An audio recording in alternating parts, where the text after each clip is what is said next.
Sadhu Sundar Singh, Called of God, Chapter 24. Sadhu Sundar Singh in the Maharaji of Kailash, Kailas. Some time ago, a North India newspaper published the following.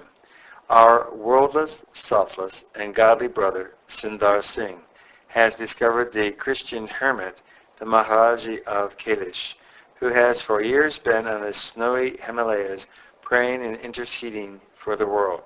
You have revealed to the world the secret of one of the members of our mission, the Maharaji of Kailash. During his pilgrimage in western Tibet, the sadhu was constantly searching for those holy men who retired to the snowy peaks and caves of those distant mountains there to spend their last days in contemplation. Far from the dwellings of men in the silence of eternal snow stretches the Kailash range of the Himalayas.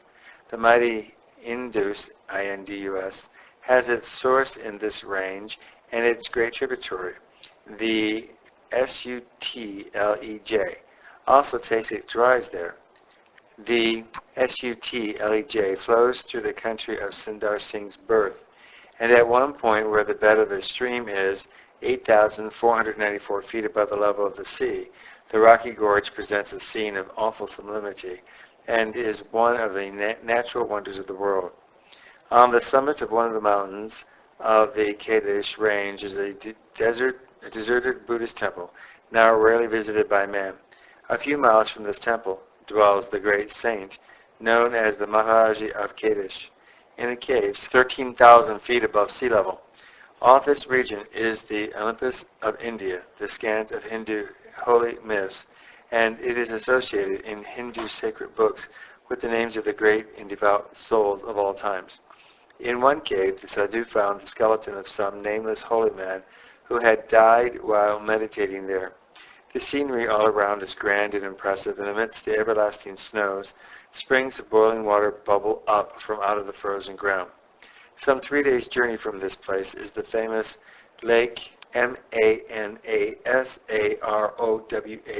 an exquisitely beautiful and holy place. On the lake float many fine swans, and upon the overhanging cliffs, in sweet picturesqueness, are perched ancient Buddhist temples and monasteries. The sadhu describes this as one of the loveliest places he has ever seen, but he also adds that here too are found the most cruel of nomadic tribes who slay for the pure love of it and thus convert the place into a terror to the harmless pilgrims traveling through it. In December of 1912, he traveled through these regions alone and on foot, often refreshed by the beautiful scenes through which he passed, but more often fatigued to the last degree in his difficult and fruitless search for the holy men he hoped to meet there. He will never forget the day when, struck with snow blindness and almost wearied to death, he staggered drearily on over snowy and stony crags, not knowing whither he went. Suddenly he lost his balance and fell. Recovering from the fall, he awoke to one of the greatest experiences of his life, for he opened his eyes to find himself laying outside a huge cave, in the shelter of which sat the Maharaji of Kailash in deep meditation. The sight that met his eyes was so appalling that Sundar closed them and almost fainted. Little by little, he ventured to make an inspection of the object before him, and then discovered that he was looking at a living human being, but so old and clothed with long hair as to appear at first glance like an animal. Sundar realized that thus unexpectedly he had succeeded in his search after a holy man, and as soon as he could command his voice, he spoke to the ancient saint. Recalled from his meditation, the saint opened his eyes and, casting a piercing glance upon the sadhu, amazed him by saying, "Let us kneel and pray." Then followed a most earnest Christian prayer, ended in the name of Jesus. This over the Maharajis unrolled a ponderous copy of the Gospels in Greek, and read some verses from Matthew chapter 5. The sadhu heard from his own lips the account of his wonderful life. He claimed to be of very great age. The roll from which he had read, he explained, had come down to him from Francis Xavier, and the sadhu noticed that it was all written in Greek uncials, Uncials, and may therefore prove to be of some value to scholars should it come into their possession.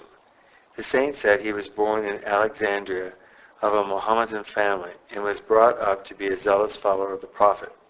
At the age of 30, he renounced the world and entered a monastery in order to give himself up entirely to religion. But the more he read the Quran and prayed, the more unhappy he became.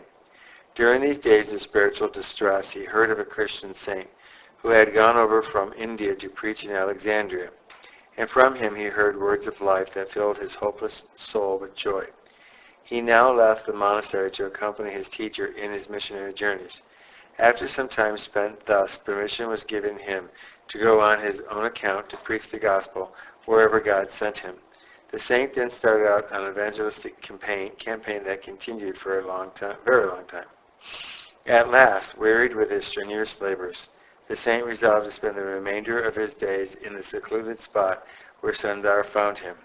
During the years spent in this place, the saint has learned much about the products of the mountains and jungles around him, by means of which he has been able to subsist to this day.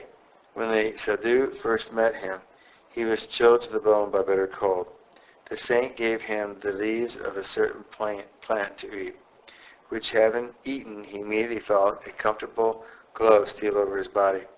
The Sadhu had long conversations with him about holy things and heard many strange things from his lips. Some of the excellent illustrations Sundar uses in his sermons were given him by this ancient saint.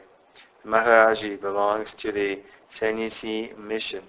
His astonishing views as related to the Sadhu would, if written down, read like another book of Revelation. So strange and incomprehensible are they. The Sadhu himself warns readers and hearers of these visions that common interpretation can never disclose their meaning, since the saint has to close his ideas in languages that cannot be taken literally. Sundar Singh has visited the Maharaji 3 times and hopes to see him again in some future time. End of chapter 24, having been read by Peter John Paresis.